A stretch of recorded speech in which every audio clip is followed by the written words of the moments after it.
திரு Surya வெற்றிக்கொண்டா. NDA ஆட்சி தான் அமைய போகுது, நாங்கள் வாங்கியிருக்க ஓட் பர்சன்டேஜ்லாம் பார்த்தீங்களா,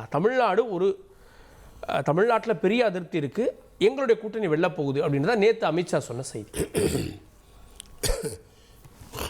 அவர்கிட்டருந்து வேறு எதாவது எதிர்பார்ப்போமா என்ன? அவர் ஏதாவது திடீர்னு வந்து பிஜேபியும் ஏடிஎம்கும் வீக்காக இருக்குது, இந்தியா கூட்டணி தான் ஆட்சி அமைக்க போகுதுன்னா சொல்லுவார். அவர் எங்கே போய் பேசினாலும் இதை தவிர வேறு எதுவும் அவர் சொல்ல போகிறதில்ல. அவருக்கே தெரியும் எந்த பாசிபிலிட்டியும் இங்கே இல்லைன்னு. நான் என்ன திரும்பி கேட்குறேன், யார் அமித்ஷா?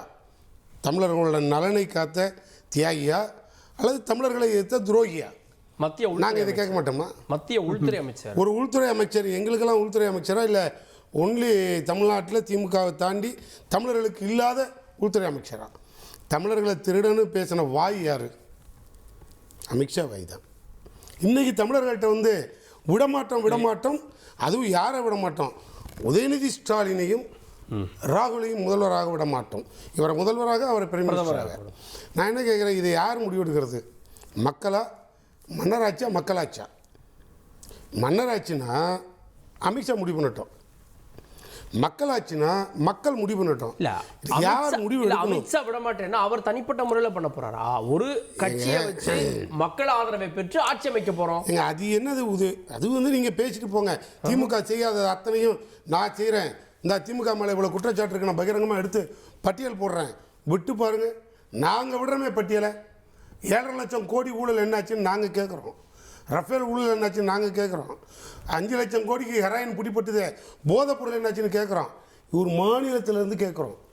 உள்துறை அமைச்சரை யார பூரி சாவியை திருடிட்டு வந்த ஆள் யாருன்னு கேட்டிங்களே, இந்த கோயில் சாவி அவன்கிட்ட இருக்குன்னு இதுவரைக்கும் கண்டுபிடிச்சிங்களா? கேட்டோம். நாங்கள் இவ்வளோ கேள்வியை கேட்குறோம். அவர் அங்கே வந்து உட்காந்துக்கிட்டு உதயநிதி, உதயசூரியன் சின்னம், இந்த ரெண்டை கண்டு அமித்ஷாவுக்கு என்ன பேதி போகுமா? சார் நான் கேட்கலாம் தாண்டி சார் எங்களை பார்த்தா பயம்னு சொல்கிறாரு. இல்லை, பயம்ன்றது நாகரிக வார்த்தை, நீங்கள் பயன்படுத்த நாகரிக வார்த்தை இல்லை, அதை பயன்படுத்த. சரிங்க சார், நான் மாத்திரை கூட வாங்கி தரல சார், நான் பேச்சுக்கு தான் சொல்கிறேன். அவர் பேசுகிறதெல்லாம் நான் விமர்சனமாக எடுத்துக்க மாட்டேன். இப்போ எவரோ ஒருத்தர் எங்களை மாமா அது சொல்கிறார், யாரோ ஒருத்தர் இப்போ எங்களை சொன்னார் அங்கிள் அப்படின்னாரு. நாங்கள் கோச்சிக்கிட்டோமா, பரவாயில்ல மாப்பிள்ளைன்னு தான் சொல்லுவோம். என்ன ஆகிட போகுது? அவர் மாமான்னாருன்னா நாங்கள் மாப்பிள்ளை போயிட்டு வா மாப்பிள்ளை பார்த்து பிடிங்கிட்டு போயிட போகிறான்னு முடிஞ்சு போச்சு. நாங்கள் அதெல்லாம் பார்த்துட்டு வந்த கை. இந்த மாதிரி அமித்ஷா வேணா திரும்பியும் 100 முறை இல்லை. அதில் இன்னொரு நுண்ணியமாக பாருங்கள், இந்த 2 கட்சிகளுடைய நோக்கம் வாரிசு அரசியலை கொண்டு வர்றது. இந்த தேர்தலை விட்டால் இவங்க வந்துடுவாங்க அப்படின்னு மக்களுக்கு ஒரு செய்தியை சொல்கிறாரு அப்படின்னு பார்க்கலையா சார்? நான் என்ன கேட்குறேன், தமிழக மக்களோட நலனை கருதி அமித்ஷா நான் இவ்வளவும் உங்களுக்காக பண்ணிட்டேன், வாரிசுக்கு வழி விட்டுறாதீங்கன்னு சொன்னால் இந்த மக்கள் எடுக்கிற முடிவை வச்சு பின்பார்க்கலாம். நான் கேட்குறேன், அமித்ஷாவோட பையன் யார்? ஜெய்ஷா. அவர் யார்? மக்களால் தேர்ந்தெடுக்கப்பட்டு வாரிய தலைவராக வச்சுருக்கீங்களா? அது அந்த கமிட்டி தேர்வு பண்ணும். கமிட்டி அது யாரால்? உங்கள் புள்ளங்கிறதுனால. அதெல்லாம் நீங்கள் எடுக்கிற முடிவாக இருக்கட்டும்.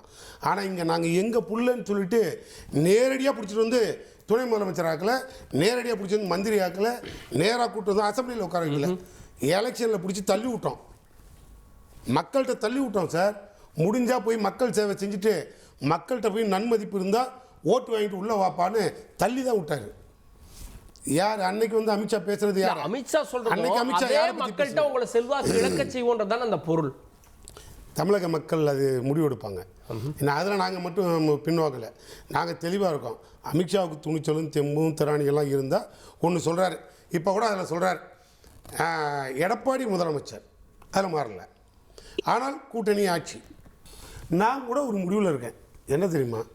இன்னும் இந்த சூர்யா கிட்ட கேளுங்க, ஆரிய சூர்யா கிட்ட கேளுங்க, தெளிவாக அவரே சொல்லட்டும். ஏன்னா அவர் ஒத்துக்குவார். நீங்கள் ஒன்றும் அப்படிலாம் பார்க்காதீங்க, அவர் ஒத்துக்குவார். நான் திராவிட சூர்யான்னு அவரே ஒத்துக்குவார். தெளிவாக ஒன்று முடிவெடுப்போம். அவர் சொன்னதில் தப்பு இல்லைன்னு எனக்கு தோணுது. என்ன சொல்கிறாரு? எடப்பாடி தான் முதலமைச்சர், ஆட்சி பிஜேபி ஆட்சி இல்லை கூட்டணி ஆட்சி, இதான ஒரு கருத்து. நான் என்ன சொல்கிறேன், 4 வருஷம் எடப்பாடி முதலமைச்சராக இருக்கும்போது யார் ஆட்சி நடத்துனது? அவர் தான் நடத்தினார், பிஜேபி. உங்களுக்கு தெரியுமா? நான் சொல்கிறேன் சார், நடத்துனதே அதான். அது ஹெட் ஆஃபீஸு, இது பிரான்ச் ஆஃபீஸு. இப்போ கூட பாருங்கள், அவர் உண்மையாக தான் பேசுகிறாரு அமித்ஷா. முதலமைச்சர் எடப்பாடியா, நீ உடியா, நான் பார்த்துக்கிறேன், ஆட்சி நம்புடுது. அட போயான்ட்டாருன்னா என்ன அர்த்தம்?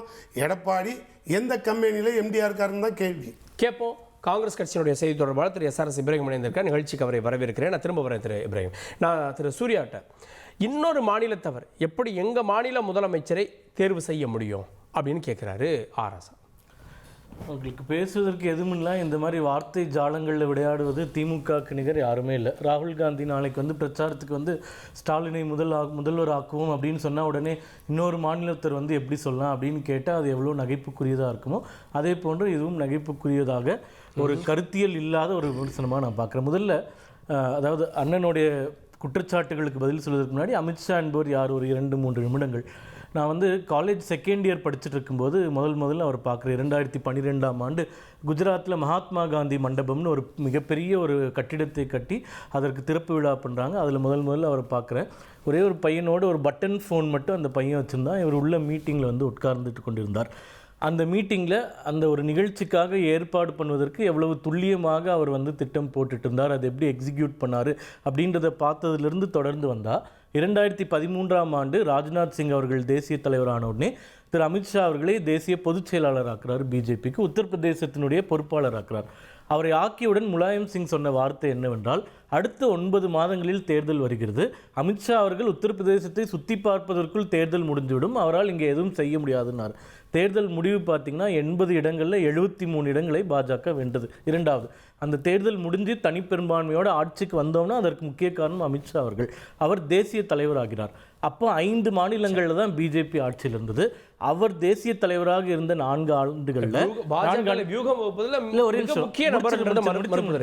4 ஆண்டுகள் ஒரு தலைவராக இருந்து தலைவர் பதவியை விட்டு உள்துறை அமைச்சர் ஆகும்போது 20 மாநிலங்களில் பிஜேபி ஆட்சி. இதில் முக்கியமானது என்னவென்றால், தமிழ்நாட்டில் எப்படி நீங்கள் உள்ளே வர முடியாதுன்னு சொல்லிகிட்டே இருக்கீங்களோ அதே மாதிரி வடகிழக்கில் 7 மாநிலங்கள் இருக்கின்றன. அது 6 மாநிலங்கள் சிறுபான்மையினர் 80-90% இருக்கக்கூடிய மாநிலங்கள். அந்த மாநிலங்கள் எல்லாம் கூட பிஜேபி ஆட்சியை நிலைநாட்டியவர் அமித்ஷா அவர்கள். அதனால் அமித்ஷா அவர்களை குறைத்து மதிப்பிடுவது அது உங்களுக்கு அழகு, எங்களுக்கு பிரச்சனை இல்லை. இப்போ தமிழ்நாட்டுக்கு வந்துடும். 2019 தேர்தல் ஒரு வேவ் எலெக்ஷனாக தமிழ்நாட்டில் முடிஞ்சதுன்றது எல்லாருக்கும் தெரியும். 2024 பாராளுமன்ற தேர்தலும் அதிமுக பாஜக தனித்து நின்றதுனால் திமுக கூட்டணி எளிதாக வென்றது என்பது நம்மளுக்கு தெரியும். இப்போ 2021 தேர்தல் தான் நம்ம பெஞ்ச் மார்க்காக எடுத்துக்க முடியும். 10 ஆண்டு கால அதிமுக ஆட்சி, தினகரன் சசிகலா என்ற 2 பெரிய ஆளுமைகள் தனியாக போய்விட்டார்கள். அது இருந்தும் நாங்கள் 39% வாக்குகளை வாங்கி 75 இடங்களை வென்று எதிர்க்கட்சியாக உட்கார்ந்தோம். இப்போ இன்னைக்கு 5 ஆண்டுகள் திமுகவிட வரலாறு காணாத மிக மிக மோசமான ஒரு ஆட்சி. இப்போ இவங்களை கேட்டால் சொல்லுவாங்க 1996 2001 வரைக்கும் அவ்வளோ சிறந்த ஆட்சியை கருணாநிதி அவர்கள் கொடுத்தான்னு சொன்னாங்க. ஆனால் தேர்தலுக்கு போகும்போது வெறும் 33 சீட்டு மிக படுதோல்வி. 2011 அழகிரி அவர்கள் சொன்னது இன்னும் ஞாபகம் இருக்கு. தென் தமிழகத்தில் இருக்கிற 58 இடங்களையும் திமுக ஜெயிக்கும்னு சொன்னாங்க. ஆனால் எதிர்கட்சியாக கூட வர முடியாமல் 21 இடங்களில் மிக மோசமாக தோற்ற வரலாறு இருக்கு.